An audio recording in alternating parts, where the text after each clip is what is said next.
Am I the jerk if I move out of our apartment knowing my fiancé and his mom can't afford it without me? Posted by you/throwaway move away 129.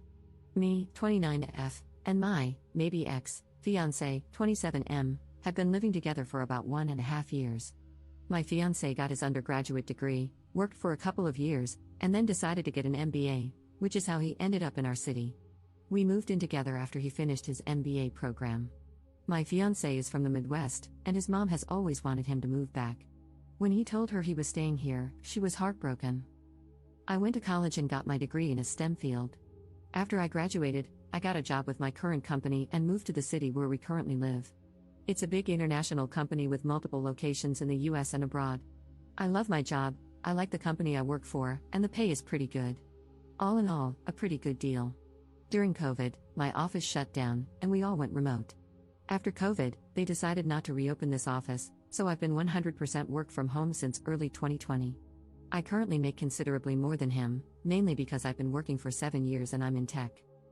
I had been living by myself in a 1-bedroom apartment and had my office set up in the living room since it was just me.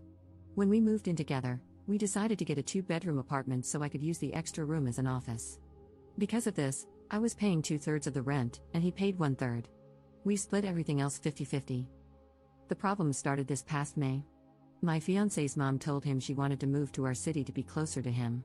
She asked if she could stay with us while she looked for a job and got settled. She's a teacher, so she figured she'd be able to get a teaching job pretty quickly. Because of that, I didn't really mind her staying with us, as I figured it would just be for a couple of months over the summer. Since I thought it would only be for a short time, I moved my office into a corner of our bedroom, and my fiancé bought a bed to put in the second bedroom. The problem is she never applied for any teaching positions and has been living with us for 6 months now. She and I have really been struggling with each other since she moved in. I can't make her understand that I work full-time. She constantly interrupts me while I'm working, which is bad enough, but she even interrupts when I'm on Teams calls. She always asks me to take her places because she doesn't like to drive in our city. She has pretty outdated views on gender roles and constantly gives me a hard time for not doing more around the house and for making my fiancé help with chores, do his own laundry, etc. The constant criticism and insults are really wearing me down. And I hate having my office shoved in a corner of the bedroom. Back in September, I told my fiancé that since it looks like his mom is going to stay a while, we should split the rent 3 ways. He told me she can't afford that since she has to conserve money until she gets a job. I told him I wasn't happy paying extra for a bedroom I can't use, so he finally agreed to a 50-50 split. I can afford to pay the extra, but I hate the idea of funding her lifestyle. Every time I complain about her or the situation, he says he agrees but doesn't know what to do because he can't kick out his mom. And he won't talk to her about the way she treats me or how she behaves. When I ask what the long-term plan is, he just says he doesn't know. I've thought about giving him an ultimatum to tell her she has to leave, but I think he'd just end up resenting me for essentially putting his mom on the street. One of my girlfriends is losing her roommate at the end of February. Our lease renews on June 1st. I'm very strongly considering moving out of our current apartment and moving in with her. I can afford to pay my part of the rent on our current apartment, and also half the rent at my friend's apartment. It's not ideal, but I'm not a big spender, so it's doable. The issue is, if he and his mom aren't able to pay 1/3 of the rent each, there's no way they could cover the whole thing on their own. But I can't live like this anymore, so I'm pretty sure this is what I'll do. I just wanted to see if people thought I'd be the jerk for leaving them like this. Update 5 days later. I posted here last week about the situation I'm in, living with my soon-to-be ex-fiancé and his mom. I started off trying to reply to everyone's comments and keep up, but honestly, I just got completely overwhelmed with all the responses. First off, I want to thank everyone for their feedback and comments, even the ones that were kind of harsh. Actually, probably especially the ones that were kind of harsh. I really needed some tough love to make me realize that I was letting my soon-to-be ex-fiancé and his mom take advantage of me. The more comments I read, the more pissed off I got. Honestly, I think I'm more pissed at myself for allowing this to happen and not advocating for myself more. This past weekend, I got my soon-to-be ex-fiancé alone so we could talk, which was actually harder than it should have been because his mom always tries to tag along when we do anything. Going through all the comments everyone left and the PMs people sent really helped me decide how to approach this. It also brought up a lot of good questions I should have thought of myself. Back to the discussion with my ex, I wanted to give him one more chance to pick us over his mom, not because I thought he would, but because I just wanted to be able to tell myself I gave him the opportunity. I explained again how unhappy I am with the situation, how it's affecting my work because of her constant interruptions, and how uncomfortable and unhappy I am being forced to work out of a corner in our bedroom. I reminded him that until a few months ago, I was paying the majority of the rent, and since I make so much more than him, it's really my salary that keeps us all afloat. I also brought up, again, the way she treats me and talks to me. And he replied the same way he always has. He agrees it's not right how she acts and that it's really uncomfortable for all of us. WTF, I don't care if she's uncomfortable. Previously, I would have dropped it there. But this time, I told him how angry and disappointed I was that he let me pay for 2/3 of the rent when she first moved in and how unfair it is that I'm still paying for half when there are 3 people living there and she is the only one with her own bedroom. His response was the same: she has to conserve money since she doesn't have any income currently. Which brought up the question, where did all her money go when she moved? What money does she use for incidentals? Evidently, when she got divorced, she asked for the divorce after my ex went off to college. It doesn't sound like her husband/ex's dad wanted the divorce. His dad bought her out of the equity in their house. My ex had no idea how much that was or how much is left. But until she moved here, she was working full-time as a teacher and living in a small apartment, so she shouldn't have had to tap into the divorce settlement money much. Other than that, my ex didn't have much insight into her finances beyond what she told him, that she has to conserve money. I told him straight up that I'm moving out before the end of the month.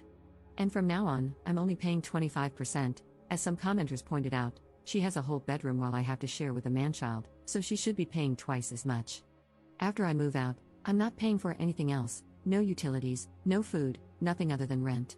I have a pretty good idea of what his finances are like, and if he has to pay 75% of the rent all by himself, it's going to take a huge chunk of his net income. After he pays utilities and buys groceries, there won't be anything left for incidentals.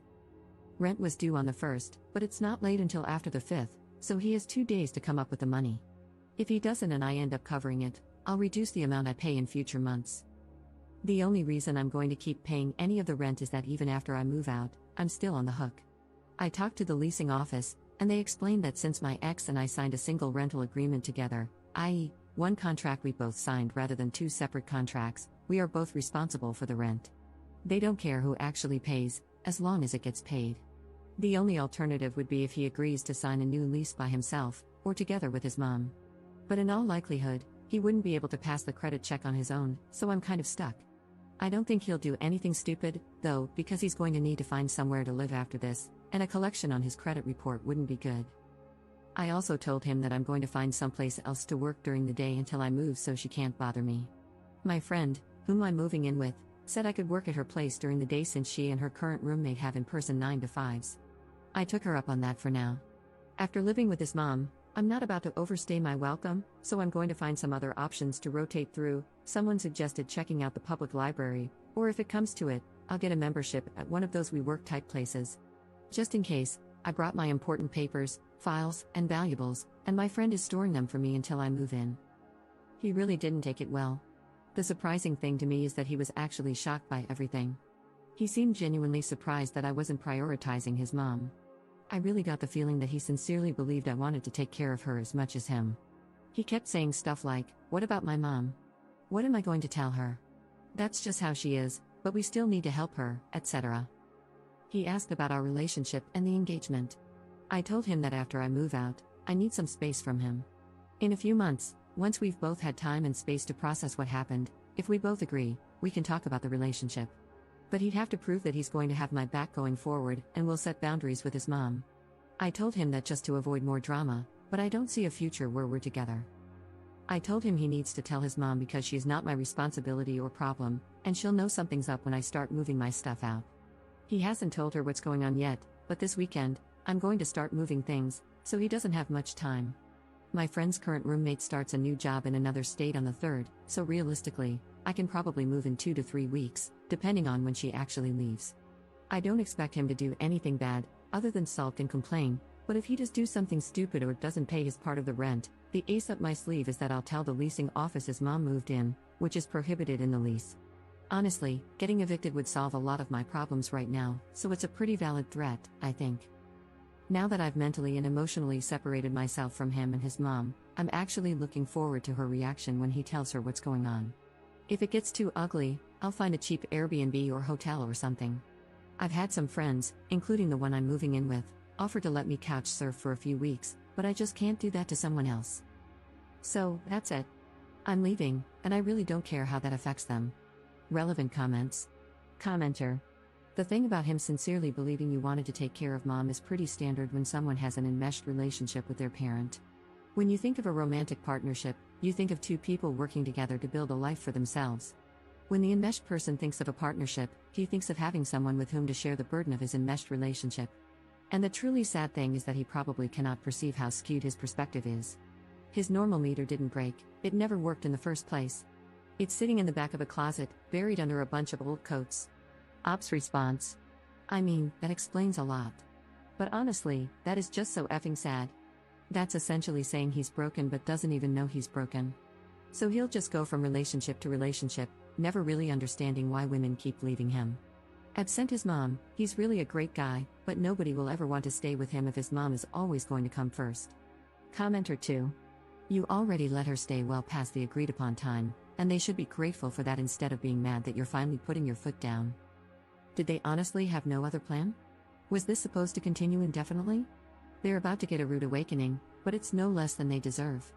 Ops response. That is a great question. I have no idea what the long-term plan was.